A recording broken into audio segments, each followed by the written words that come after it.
Hello నమస్కారం అండి. Group 1, group 2, VRO, VRA, panchayati secretary, SI, constables all competitive exam preparation కి స్వాగతం. అలాగైతే ఏంటంటే ఇప్పటి వరకు మా ఛానల్లో చాలా మంది వరకు సబ్స్క్రైబ్ చేసుకున్నారు అందరికీ కూడా స్పెషల్లీ థ్యాంక్స్ అండి. అలాగైతే ఏంటంటే తెలుగు కాంపిటేటివ్ ఎగ్జామ్ ఛానల్లో మనం ఇప్పుడు ఫ్రీగా ఎడ్యుకేషన్ పొందాలి అనుకుంటే మనం ముఖ్యంగా 4 పనులు చేయాలి. ఏంటంటే మీరు యూట్యూబ్ చూస్తున్నప్పుడు స్టార్టింగ్ లో కానీ ఎండింగ్ లో వచ్చేటటువంటి యాడ్స్ ని స్కిప్ చేయకూడదు. ఎందుకంటే దీని ద్వారానే ఛానల్ కి ఇన్కమ్ వస్తుంది కాబట్టి. తర్వాత ఏంటంటే చూస్తున్న ప్రతి ఒక్కరు కూడా తప్పనిసరిగా సబ్స్క్రైబ్ చేసుకోవాలి.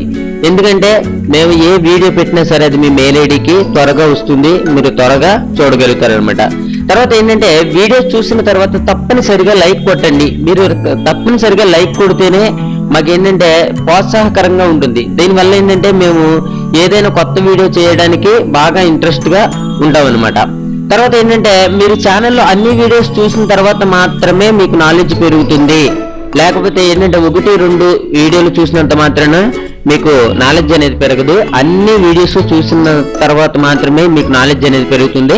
ఇప్పటి వరకు ఛానల్లోకి వచ్చి 138 వీడియోస్ దాకా ఉన్నాయి. ఓకే, 138 వీడియోలు చూడాలి. మీరు చూస్తేనే మీ నాలెడ్జ్ అనేది ఇంప్రూవ్ అవుతుంది. ఏంటంటే ఈ ఛానల్లో మేమేంటంటే ప్రతి నెల ఒక ప్రశ్న అడుగుతాం అనమాట. ఆ ప్రశ్నకి కనుక మీరు సరైన సమాధానం చెప్పి మీకు ఏంటంటే చెప్పిన వారి నుంచి 3 సెలెక్ట్ చేసి వారికి గిఫ్ట్స్ అనేవి ఇవ్వడం జరుగుతుంది. ఈ గిఫ్ట్ అనేది ఏంటంటే పోస్ట్ ద్వారా అది మీ ఇంటికి వస్తుంది అనమాట. ఏంటంటే ఇలా గిఫ్ట్ పొందాలి అంటే మేము చెప్పినటువంటి ప్రశ్నకి సమాధానం ఇవ్వాలన్నమాట. ఏంటంటే ప్రశ్న ఏంటి అనేది మేము ముందు యూట్యూబ్ లో చెప్తాము. ఏంటంటే ప్రశ్నకి సమాధానం చెప్పాలి. మీరు ఆ సమాధానం అంటే ఇప్పుడు కామెంట్ రూపంలో రాయాలన్నమాట. నేను ఒక క్వశ్చన్ చేశాను అనుకోండి, ఒక మంత్ లో ఒక క్వశ్చన్ చేశాను. క్వశ్చన్ చేసిన తర్వాత దానికి ఆన్సర్ స్పేస్ మీ ఫోన్ నెంబరు ఇచ్చి కామెంట్ రూపంలో రాస్తే మేము ఏం చేస్తామంటే ఆ ఫోన్ నెంబర్స్ అన్నిటిని కూడా తీసుకుని దానిలోంచి ఒక 3 తీసి డ్రా ద్వారా తీసి వచ్చిన 3 కూడా గిఫ్ట్స్ అనేవి ఇవ్వడం జరుగుతుంది అనమాట. గిఫ్ట్స్ అంటే చాలా చాలా చిన్న గిఫ్ట్స్ అనమాట. ఈ చిన్న గిఫ్ట్స్ అనేవి మీకు ఇవ్వడం జరుగుతుంది. మీకు ఏదైనా డౌట్స్ కానీ అటువంటివి ఏమైనా ఉంటే నా నెంబర్ 8179492829 అనే నెంబర్కి కాల్ చేయండి. ఓకే, తర్వాత కనుక మనం చూసుకున్నట్లయితే ఓకేనండి. అలాగైతే ఈ రోజు మనం చెప్పుకోబోయేది ఏంటంటే ఇన్ఫర్మేషన్ టెక్నాలజీకి సంబంధించి ఇంకా చాలా వరకు మనం నాలెడ్జ్ అనేది ఇంప్రూవ్ చేసుకోవాలి. మొదట యూట్యూబ్ లో కొంతవరకు చెప్పాము. అండ్ ఏంటంటే పార్ట్ 2గా ఇన్ఫర్మేషన్ టెక్నాలజీకి సంబంధించి మరికొన్ని విషయాలు మనం ఈ వీడియోలో తెలుసుకుందాం. అలాగైతే మనకేంటంటే కంప్యూటర్లో ఉంటాయి. ఈ కంప్యూటర్లో ఉన్నటువంటి మదర్ బోర్డ్ లో ర్యామ్, రోమ్ అనేటటువంటి 2 ఉంటాయి అన్నమాట. ఏంటి, ఒకటి ర్యామ్ అని, రెండోది రోమ్. ఓకే, ర్యామ్, రోమ్ అనేవి ఉంటాయి. ర్యామ్ అంటే ఏంటంటే ర్యాండమ్ యాక్సెస్ మెమరీ. తర్వాత ఏంటంటే రోమ్ అంటే ఏంటంటే రీడ్ ఓన్లీ మెమరీ అని అర్థం అనమాట. ర్యామ్ అంటే ర్యాండమ్ యాక్సెస్ మెమరీ అని, రోమ్ అంటే రీడ్ ఓన్లీ మెమరీ అని అర్థం. అలాగైతే ఈ ర్యామ్ ఏంటంటే మనం ఏదన్నా కంప్యూటర్లో టైప్ చేసినప్పుడు ఉన్నట్టుండి సడన్ గా కరెంట్ పోతే ఈ ర్యామ్ లో ఉన్నటువంటి డేటా అనేది సేవ్ కాదు. అదేవిధంగా చూస్తే మనకి రోమ్ అంటే ఏంటంటే రీడ్ ఓన్లీ మెమరీ. సిస్టాన్ని ఆన్ చేసి మనం ముందర ఉంచడానికి రోమ్ అనేది ఉపయోగపడుతుంది అనమాట. అర్థమైందిగా మీకు ర్యామ్ అంటే ఏంటో, రోమ్ అంటే ఏంటో. ర్యామ్ అంటే ఈ క్రింది వన్లో అర్థం చెప్పండి అని మనం అడగొచ్చు. ర్యామ్ అంటే ర్యాండమ్ యాక్సెస్ మెమరీ, రోమ్ అంటే రీడ్ ఓన్లీ మెమరీ అని మనం ఆన్సర్ చేయాలి. ఓకే, దీంట్లో నిల్వ ఉన్నటువంటి డేటా స్విచ్ ఆఫ్ చేయగానే పోతుంది. ఓకే, తర్వాత ఏంటంటే మనకి ఎప్పుడు కూడా కంప్యూటర్లో దేంట్లో ఉన్న డేటా పోదు అంటే హెచ్డి హార్డ్ డిస్క్ లో ఉన్నటువంటి డేటా అనేది పోదన్నమాట. ఓకే, ఆ విధంగా మనం చూసుకుంటే ఇండియాలో తయారు చేయబడిన మొదటి సూపర్ కంప్యూటర్ ఏంటి అని కనుక మనం అల్లడితే ఫ్లో స్లోవర్ అన్నమాట. ఇండియాలో తయారు చేయబడినటువంటి మొదటి సూపర్ కంప్యూటర్ గా మనం చెప్పుకోవచ్చు. తర్వాత ఫ్లో సూపర్ కంప్యూటర్ ను ఎవరు తయారు చేశారు? ఈ ఫ్లో స్లోవర్ కంప్యూటర్ ని ఎవరు తయారు చేశారంటే నేషనల్ ఏరోనాటికల్ ల్యాబొరేటరీ. ఇది మనకి బెంగళూరులో ఉంది. ఎక్కడుంది ఇది? బెంగళూరులో ఈ నేషనల్ ఏరోనాటికల్ ల్యాబొరేటరీ అనేది ఉంది. తర్వాత మనం చూస్తే పరం సూపర్ కంప్యూటర్ ను ఎక్కడ తయారు చేశారు అంటే central for development of advanced computing. ఎక్కడ? Centre for development of advanced computing లో తయారు చేయడం జరిగింది. తర్వాత మనం చూస్తే సిడిఏసి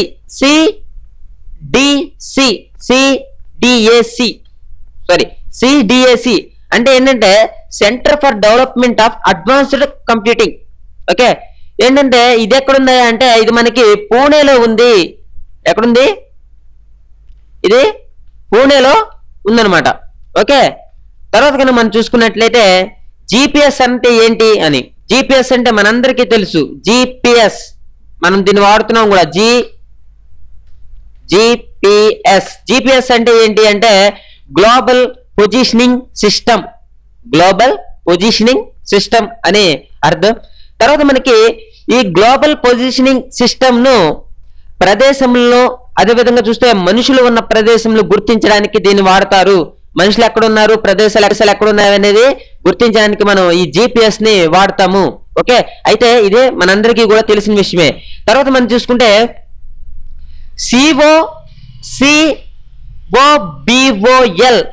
సిఓబిఓఎల్ అనగా అంటే ఏంటి? సిఓబిఓఎల్ అంటే ఏంటి అంటే common business oriented language. Common business oriented language అని అర్థం అనమాట. తర్వాత మనం చూస్తే షార్ప్ లాంగ్వేజ్ ని తయారు చేసిన వారు ఎవరంటే మైక్రోసాఫ్ట్ వారు తయారు చేశారు. ఏం తయారు చేశారు మైక్రోసాఫ్ట్ వారు? షార్ప్ లాంగ్వేజ్ ని తయారు చేయడం జరిగింది అనమాట. ఎవరు? మైక్రోసాఫ్ట్ ఆఫీస్ వారు. తర్వాత మనం చూస్తే టాబ్లెట్ పీసీని తయారు చేసిన సంస్థ ఏంటంటే ఇది కూడా మైక్రోసాఫ్టే. టాబ్లెట్ పీసీని తయారు చేసింది కూడా మైక్రోసాఫ్టే అని మనం చెప్పుకోవచ్చు. తర్వాత మనం చూస్తే కంప్యూటర్ లో హై లెవెల్ లాంగ్వేజ్ ప్రోగ్రామ్ ని మిషన్ లెవెల్ లాంగ్వేజ్ కి మార్చే దానిని ఏమంటారు అంటే కంపైలర్ అంటారు. మనకి ఇది సి లాంగ్వేజ్ లో వస్తుంది. మీలో ఎవరైనా సి లాంగ్వేజ్ నేర్చుకుంటే తెలుస్తుంది అనమాట. ఏంటి? హై లెవెల్ లాంగ్వేజ్ ప్రోగ్రామ్ ని మిషన్ లెవెల్ లాంగ్వేజ్ ప్రోగ్రామ్ గా మార్చేదాన్ని ఏమంటారంటే కంపైలర్ అని అంటారు.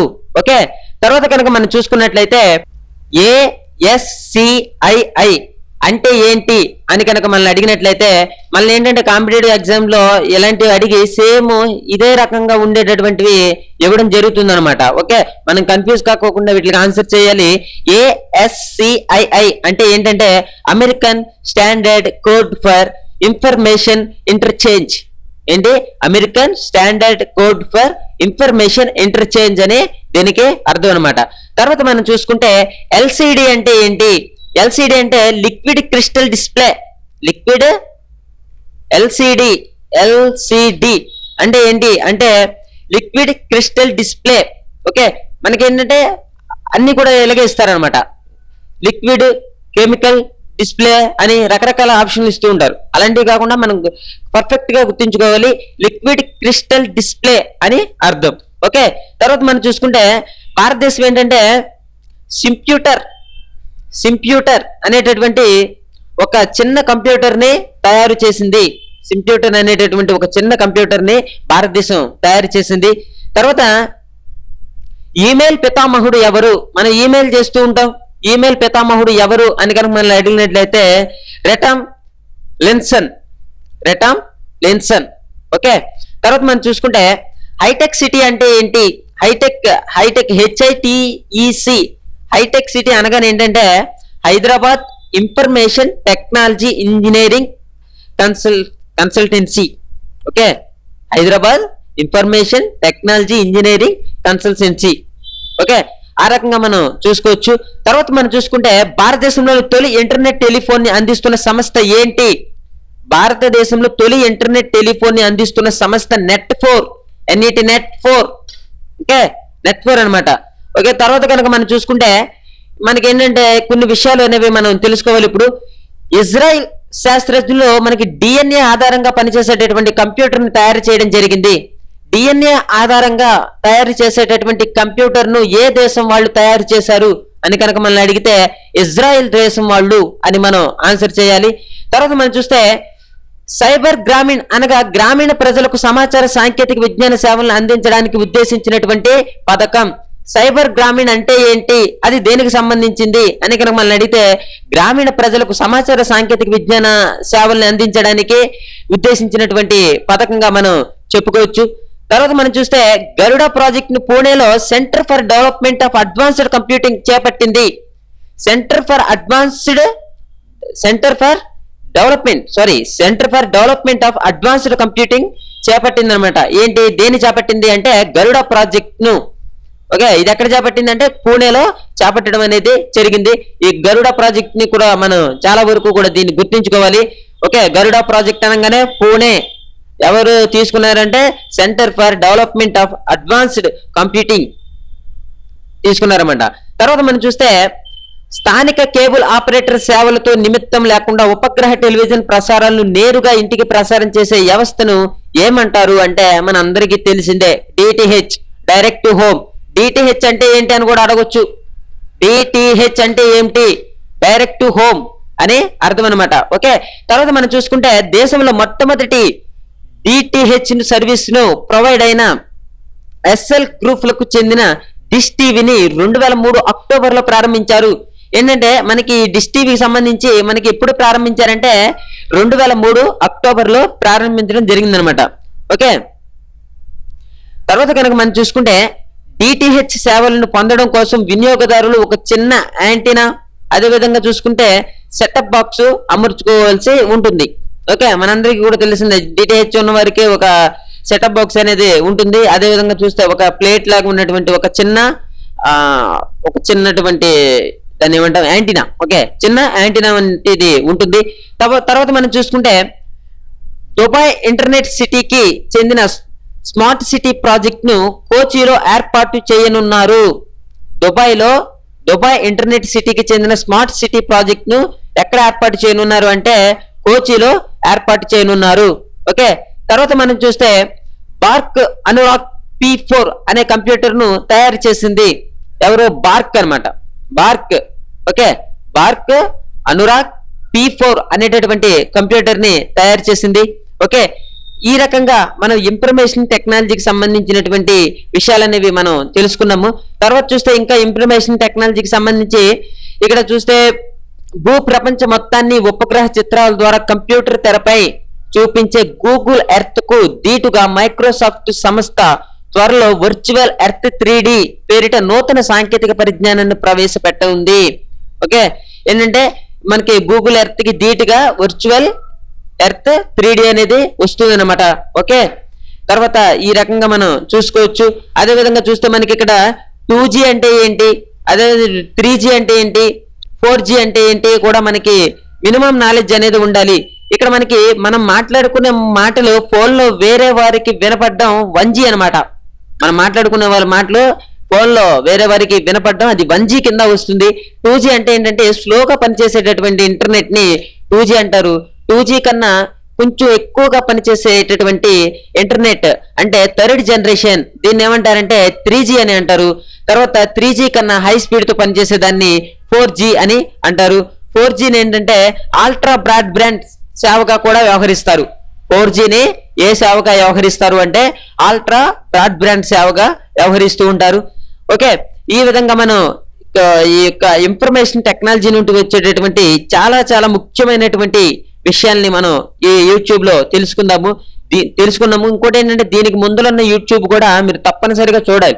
చూసిన తర్వాతే దీని నుంచి కూడా మనకి ఇన్ఫర్మేషన్ టెక్నాలజీ నుంచి మినిమం నాలెడ్జ్ అనేది ఉంటుందన్నమాట. ఓకే, తర్వాత చూస్తే మనకి సమాచార సాంకేతిక విప్లవంలో ప్రపంచనాన్ని సృష్టించిన మొబైల్ టెక్నాలజీ. ఓకే, 2007 సెప్టెంబర్ 7న 20 ఏళ్ళు నిండాయి. ఓకే, ఈ రకంగా మనం చెప్పుకోవచ్చు. ఓకే, ఇంత మట్టికి కూడా ఇన్ఫర్మేషన్ టెక్నాలజీకి సరిపోతుంది. మీరేంటంటే మేము ఈ మంత్ కి ఒక క్వశ్చన్ అనేది వేసాము, ఆ క్వశ్చన్ కి ఆన్సర్ చేసిన వారికి గిఫ్ట్ అనేది పోస్ట్ లో వస్తుంది.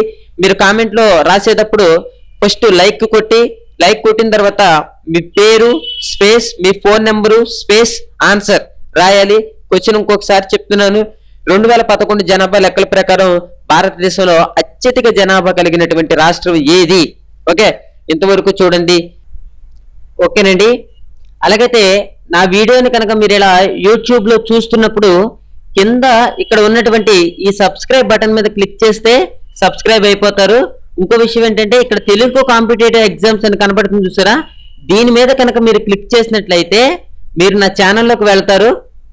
ఛానల్లోకి వెళ్ళిన తర్వాత ఇక్కడ ఉన్నటువంటి 138 వీడియోస్ కూడా మీకు కనబడుతూ ఉంటాయి. ఈ వీడియోస్ మీద ఇలా క్లిక్ చేయడం ద్వారా ఏంటంటే మీరు మొత్తం అన్ని వీడియోలు కూడా చూడొచ్చు అనమాట. ఏంటంటే చాలా మంది ఫోన్ చేసి సార్ ఏ విధంగా సబ్స్క్రైబ్ చేసుకోవాలి, లేకపోతే ఏ విధంగా ఛానల్లోకి వెళ్ళాలి అని ఇంకా అడుగుతున్నారు.